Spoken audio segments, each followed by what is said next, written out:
चेन्नई के परम पूजनीय नरसिम्हा स्वामी जी ने श्री साई सानिध्य में रहे और उनके प्रत्यक्ष दर्शन करने के लिए गए साई भक्तों से 1937 में मुलाकात की थी। वो यादें उन्हें लिखकर रखी। उसमें से नासिक में रहने वाले राव बहादुर धुमाड़, जो पेशे से वकील थे, उनकी यादें उनके ही शब्द में दे रहे हैं।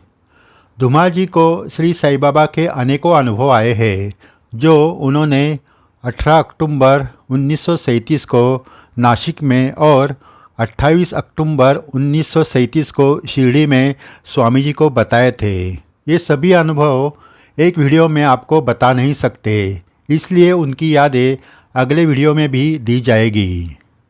एडवोकेट धुमाड़ जी ने नरसिम्हा स्वामी जी को कहा, बाबा के आपको क्या अनुभव है, ये आपका सवाल है। इसका जवाब देना आसान नहीं, क्योंकि रात दिन हर क्षण बाबा के मुझे अनुभव आते हैं। मेरे जीवन में घटित ऐसी कोई घटना नहीं जिसका संबंध बाबा से ना हो। मेरा पूरा विश्वास है कि मेरे जीवन के सूत्रधार सिर्फ बाबा ही है। इसलिए मेरे सही अनुभव कौन कौन से बताऊँ ये समझ में नहीं आता। मेरे विचार दुनिया को मान्य हो गए या नहीं, इसकी मुझे परवाह नहीं। श्री साई को समझने का आसान तरीका यही है कि खुद उनका अनुभव लेना। लेकिन बाबा गए कहाँ हैं? वो आज भी जीवित है और देहधारी थे उससे ज़्यादा कार्यरत है। कोई आर्त श्रद्धावान भक्त उनसे एक क्षण में ही संपर्क कर सकता है। मेरे सही अनुभव किसी को मैं अंग्रेजी भाषा जो हमारी नहीं है उसमें प्रकट करना उचित नहीं लगता, क्योंकि अंग्रेजी भाषा में सही अनुभव कथन करने से उसका गांधीर्य नष्ट हो जाता है। मेरे खुद के अनुभव मैं आपको बताता हूँ। 1903 के दरमियान मैं गजानन महाराज का भक्त था। गजानन महाराज को मैंने नागपुर के गोपालराव बुटी के घर लेकर गया था। 1907 को मैं श्री साई बाबा के दर्शन के लिए गया। पहले ही दर्शन में मुझे पता चला कि श्री साई बाबा एक असामान्य विभूति है। उनके प्रेरणा से मैंने गोपालराव बुट्टी को शिरडी लेकर गया।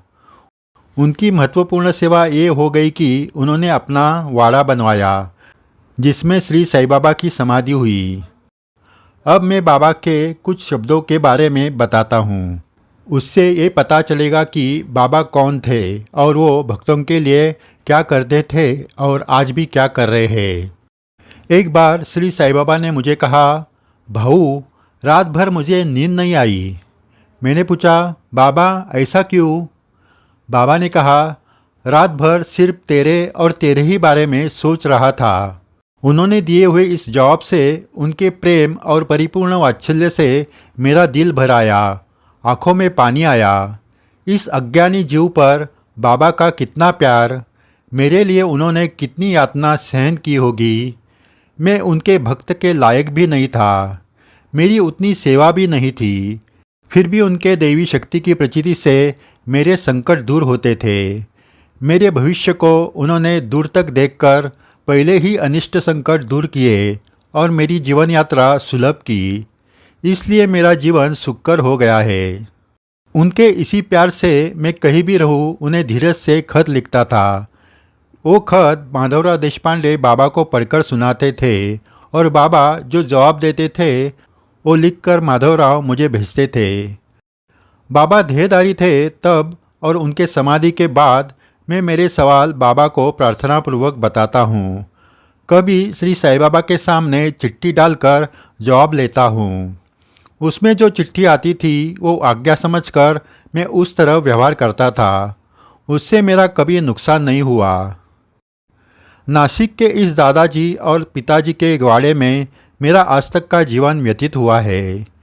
एक बार प्लेग के महामारी में एक मरा हुआ चूहा वाड़े में मिला। इसलिए घर छोड़ना है या नहीं, इसके बारे में आज्ञा लेने के लिए मैंने शिरडी में खत भेजा। जवाब आने तक घर नहीं छोड़ने का फैसला लिया।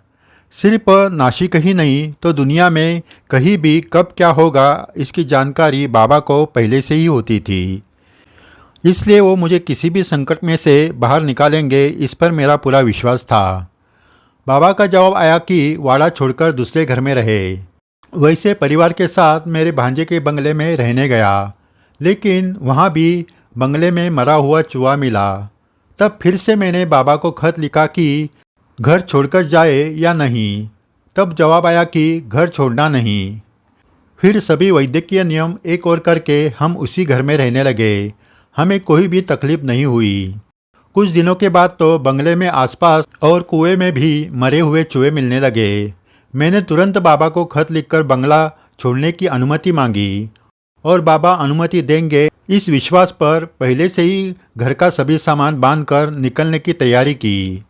लेकिन बाबा का जवाब आया कि हम घर क्यों छोड़े, हमें वहीं रहना है। फिर हम चुपचाप वहीं रहने लगे, सिर्फ पीने के लिए गोदावरी नदी से पानी लाने लगे। उस वक्त रोज़ 10 से 15 लोग प्लेग के महामारी से मर रहे थे। ऐसे गंभीर परिस्थिति में हम वहीं रहे, लेकिन हमारा बाल भी बाका नहीं हुआ। 19 से 9 को मेरी पत्नी का देहांत हुआ। उसे सद्गति मिले इसके लिए मैं उत्तर क्रिया और श्राद्ध विधि करता था। छठे महीने का श्राद्ध विधि शिरडी में करने की बाबा ने आज्ञा दी और पत्नी को वो सद्गति देंगे ऐसा कहा। उस तरह मैं शिरडी जाकर वो श्राद्ध विधि की। बाबा ने 15 रुपये दक्षिणा मांगी, वो मैंने दे दी। बाबा ने बताई हुई हर एक बात का मुझे अनुभव आने के कारण मुझे बाबा पर पूरा विश्वास था कि ये सद्गति मिलना अदृश्य परलोक की घटना है, वो सत्य है। पत्नी को सद्गति मिली ही होगी। उस वक्त मैं 37 साल का था, जवान और प्रसिद्ध वकील था। इसलिए मेरे मित्र और हितचिंतक लोगों ने मुझे फिर से शादी करने के लिए कहा। इसमें मेरे ससुर नागपुर के जाने माने वकील बापू साहब किनखेड़े भी थे।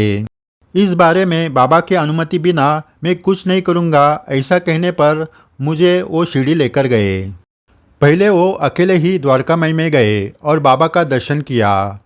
5 मिनट के बाद वो वापस मेरे पास आए और कहने लगे कि बाबा की नज़रों से मैं पहचान गया कि तुम्हारे दूसरी शादी की उनकी अनुमति नहीं है। तुम भी उनके आज्ञा के बाहर मत जाना। वैसे तो मैं बाबा के आज्ञा के बाहर कभी नहीं गया, इसलिए मैं आज तक शादी न करके अकेले ही मज़े में रह रहा हूँ। मेरे ऐहिक और पारमार्थिक मार्ग की उन्होंने व्यवस्था की है। वो धीरे धीरे मुझे विरक्त कर रहे हैं। बहुत बार मेरे वकीली व्यवसाय में उनका आशीर्वाद मिलकर आर्थिक भरभराट हुई है। ऐसे बहुत सारे उदाहरण हैं। मेरे वकीली पेशे में मुझे उन्होंने सहायता की, वैसे ही सार्वजनिक क्षेत्र में काम करते वक्त भी उनकी सहायता मिली। उसका एक अनुभव आपको बताता हूँ। मुझे जिला लोकल बोर्ड का पहला बिन सरकारी अध्यक्ष पद पर नियुक्त किया गया। ये पद मैंने 1 नवंबर 1917 से 13 मई 1925 तक संभाला। रोज़ मुझे हज़ारों पेपर पर साइन करनी पड़ती थी। इसका नतीजा ऐसा हुआ कि मेरे वकीली व्यवसाय का काम रुकने लगा, जिससे मेरा आर्थिक नुकसान होने लगा। पर मेरे निस्वार्थ कार्य के लिए सरकार ने मुझे 1927 में राव बहादुर ये पद बहाल किया। मैं बाबा पर भरोसा रखकर सब काम करता था। एक सरकारी पट्टेदारी कर्मचारी रोज़ मैंने साइन किए हुए पेपर लेकर जाता था। एक दिन मेरा आदरणीय मित्र मुझे मिलने आया। मैं उसके साथ आधी रात तक बातें करते रहा।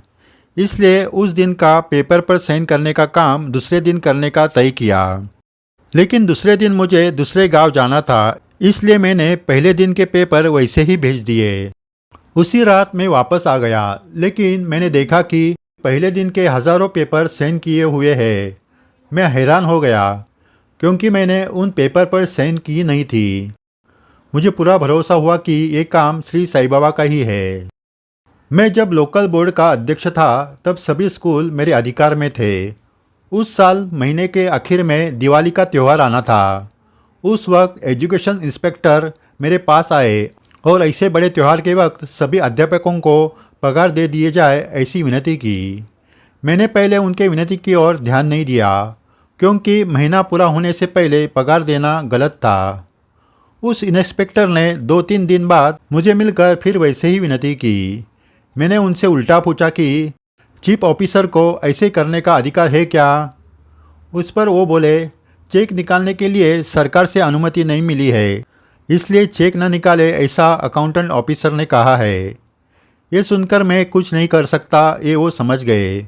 फिर भी उस इंस्पेक्टर ने दिवाली त्यौहार के लिए चेक निकालने के लिए मुझे विनती की। आखिरकार बाबा का ध्यान करके मैंने बाबा के फोटो के सामने चिट्ठियाँ डाली। उसमें चेक निकालने की अनुमति मिली। फिर मैंने चेक तैयार करके अकाउंट डिपार्टमेंट को भेज दिया।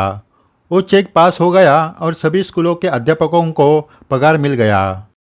दिवाली के पहले ही पगार मिलने से सभी अध्यापक खुश हो गए। सरकार की अनुमति बिना मैंने चेक निकाला था, लेकिन मैंने श्रद्धा से बाबा के सामने चिट्ठी डालकर अनुमति ली थी। मेरी श्रद्धा है कि इससे सरकार ने मुझ पर कोई कार्रवाई नहीं की, सिर्फ इसके आगे ऐसा न करने को कहा। मैंने भी वैसे लिख कर दिया और वो बात वही ख़त्म हो गई। सही भक्तों, इस तरह धुमाल जी अपने सही अनुभव बताते रहे। उनके और सही अनुभव अगले वीडियो में आपको बताएंगे, वो ज़रूर सुनिए। जय साई राम। साई सागर चैनल श्री साई बाबा की अनसुनी सच्ची घटना आपके सामने लाते रहेंगे। चैनल सब्सक्राइब किया नहीं तो ज़रूर करें। वीडियो शेयर करके अपने साई बाबा की लीला सभी साई भक्तों को पहुँचाए। ये साई सेवा है। जय साई राम।